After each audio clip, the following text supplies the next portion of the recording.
Dito sa printing business, alam ko isa rin sa mga pinoproblema nyo kung saan nyo ilalagay yung mga nabibili ninyong materials para sa inyong mga kinakraft. Kaya naman, gusto ko lang i-share sa inyo itong na-discover ko, 23 inches, 3-layer storage rack na talaga namang hindi na ako mamamroblema kung saan ko ipapatong yung mga nabibili ko na photo paper, sticker paper, or kung ano pang mga machine. Talagang solid na solid to, at eto nga pala yung guide niya kung papaano mo siya mabubuo, at sobrang dali lang, basta meron ka lang ng pang tornilyo, screwdriver, kayang-kaya mo tong i-assemble.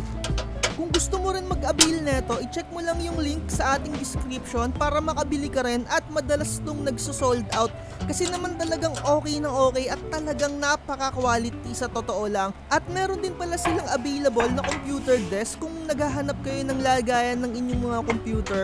Dito rin ako bumibili sa kanila, talagang okay na okay, i-try nyo na lang din. I-check nyo na lang sa description kung interested ka. At eto nga pala, i-assemble ko na, panoorin nyo na lang yung video natin.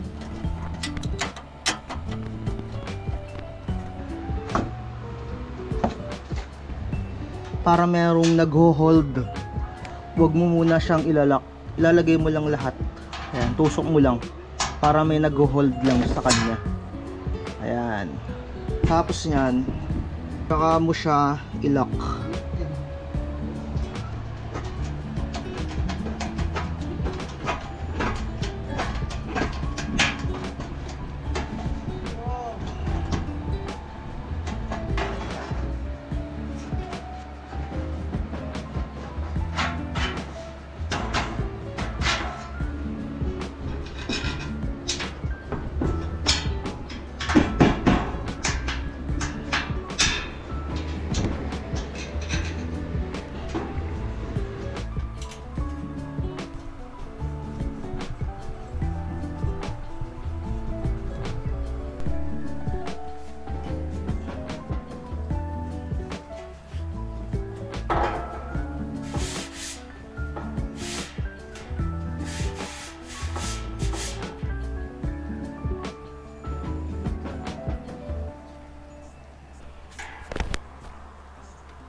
Makikitang pusong dinaan sa promo.